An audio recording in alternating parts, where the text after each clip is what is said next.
Perbedaan antara pilek biasa dan infeksi virus corona dapat dibedakan dari jenis batuk yang muncul. Diketahui virus corona saat ini telah menginfeksi lebih dari 100.000 orang di seluruh dunia. Bahkan virus ini telah membunuh lebih dari 3.000 orang dan membuat kerugian besar pada pasar saham hingga industri perjalanan. Dilansir oleh Kompas.com, gejala infeksi virus corona sangat mirip dengan penyakit sehari-hari.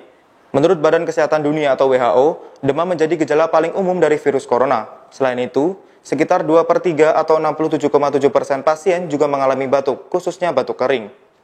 Dr. Walid Javaid selaku Direktur Pencegahan dan Pengendalian Infeksi di Mount Sinai Downtown mengatakan, batuk kering biasanya ditandai dengan tenggorokan yang gatal. Di sisi lain, batuk berdahak menghasilkan lendir dan terasa berderak di dada. Batuk berdahak bisa merupakan gejala dari sesuatu yang lebih jinak seperti pilek atau alergi. Artinya, sebagian kecil orang dengan penyakit virus corona menderita batuk berdahak. Berdasarkan keterangan WHO, gejala tambahan infeksi virus corona pada pasien ditemukan 18,6% pasien mengalami sesak nafas, 13,9% pasien sakit tenggorokan, dan 13,6% pasien sakit kepala. Akan tetapi, tidak semua batuk kering menandakan pengidapnya terinfeksi virus corona. Terlepas dari batuk kering atau berdahak, pasien harus tetap berada di dalam ruangan tertutup dan memantau gejala yang muncul. Jika demam dan batuk berlangsung lama, disarankan untuk segera pergi ke dokter. Namun yang terpenting, alangkah lebih baik mencegah daripada mengobati. Taktik pencegahan yang efektif diantaranya adalah dengan mencuci tangan dan mendisinfeksi lingkungan.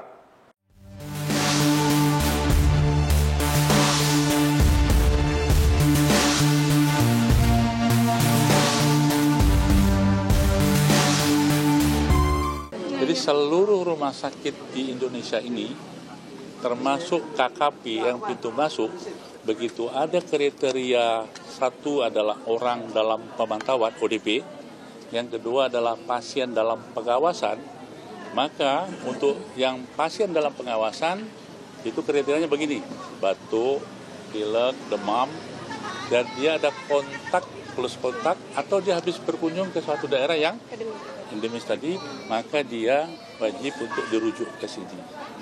Kalau dia terlanjur ke rumah sakit swasta dulu, rumah sakit swasta udah tahu dia nggak akan mau merawat karena risikonya sangat. Berarti dapat rujukan dari ya, swasta. Masuk ke sini langsung masuk ruang isolasi. Pak, yang 2 negatif itu dapat rujukan dari swasta. Kenapa? Dari rujukan. Ya, rujukan semua rujukan sini, ya.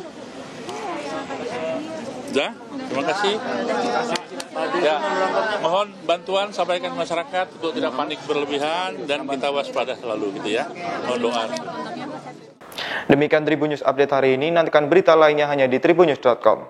Terima kasih sudah nonton, jangan lupa like, subscribe, dan share ya!